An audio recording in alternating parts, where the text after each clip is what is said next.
Dyslexie, troubles de l'attention, hyperactivité ou encore précocité intellectuelle, les enfants touchés par ces différents symptômes sont nombreux. Ils se retrouvent souvent en difficulté scolaire ou en souffrance même scolaire. Et c'est à eux et à leurs parents que s'adresse une toute jeune association lyonnaise, l'association Emma, dont vous êtes l'un des fondateurs. Jean-Claude Linder, bonjour. Bonjour. Alors je le disais, l'association Emma, elle a été créée en juin dernier. Mais en fait, le projet est né il y a plusieurs années déjà aux Antilles. Oui, exactement. Dans les dom-toms, plus précisément à Saint-Martin, à Saint-Barthélemy, où une famille était en plein désespoir pour son enfant qui était en échec scolaire. Et cette famille a pris la décision de venir faire le voyage jusqu'à Lyon pour bilanter son enfant, Angelo, au centre de référence du docteur Olivier Revol, où on a pu dépister des troubles sévères de l'apprentissage scolaire.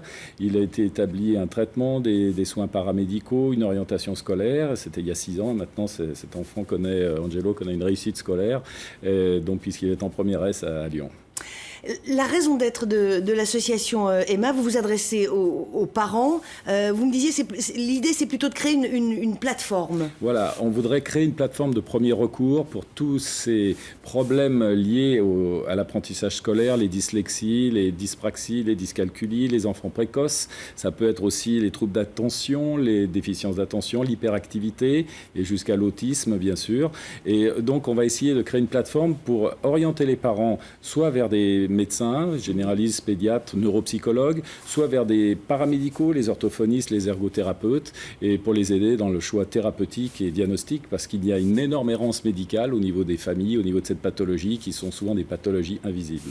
Oui, c'est-à-dire qu'effectivement, souvent les parents se retrouvent avec un enfant qui est en grande difficulté, en grande souffrance scolaire, et on n'arrive pas à savoir d'où ça vient, et on ne sait pas à qui s'adresser. Voilà, le parcours du combattant de ces familles est très, très pénible. Je le constate, moi, depuis 30 ans dans mon cabinet de médecine générale, et le docteur Olivier Revol, dans son centre de référence à l'HFME Lyon, le voit aussi. D'ailleurs, son centre est saturé, et nous allons essayer de créer une plateforme pour essayer de désengorger un petit peu le centre qui a des délais de rendez-vous beaucoup trop longs, en fait. Alors, vous citiez le docteur Revol, qui est effectivement une sommité en matière d'enfance et d'adolescence. Il est le parrain de votre association, et je crois que vous allez avoir aussi demain une marraine. Oui, c'est ça. On a notre parrain médiatique qui fait référence dans le monde des troubles d'apprentissage de Olivier Revol à Lyon. Et demain, en conférence de presse, nous présentons notre marraine, une très belle personne de personnalité vraiment importante. C'est Wendy Renard, la capitaine de l'équipe de l'OL, et qui va nous soutenir dans notre action et qui correspond bien à l'état d'esprit de notre association.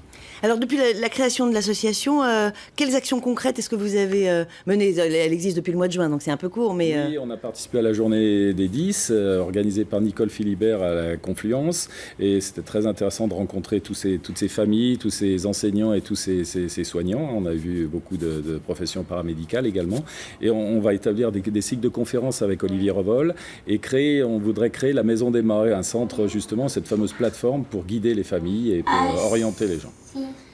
Dans les mois qui viennent, quel gros projet est-ce que vous avez ?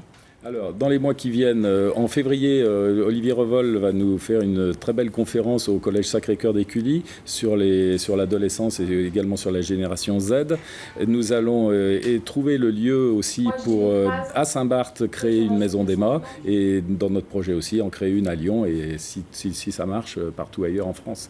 Voilà, donc on peut renvoyer sur le site de votre association emma.com. Juste un mot, Emma, c'était le prénom de votre petite fille ? Oui, tout à fait. C'était le prénom de notre petite fille qui devait avoir 12 ans aujourd'hui. C'est son anniversaire aujourd'hui, et qui a disparu brutalement lors de notre cycle de conférences quand nous étions dans les Antilles. Donc c'est aussi pour perpétuer son souvenir. Son souvenir de façon positive, exactement. Merci infiniment, docteur, d'être venu nous parler de l'association Emma. Merci à vous.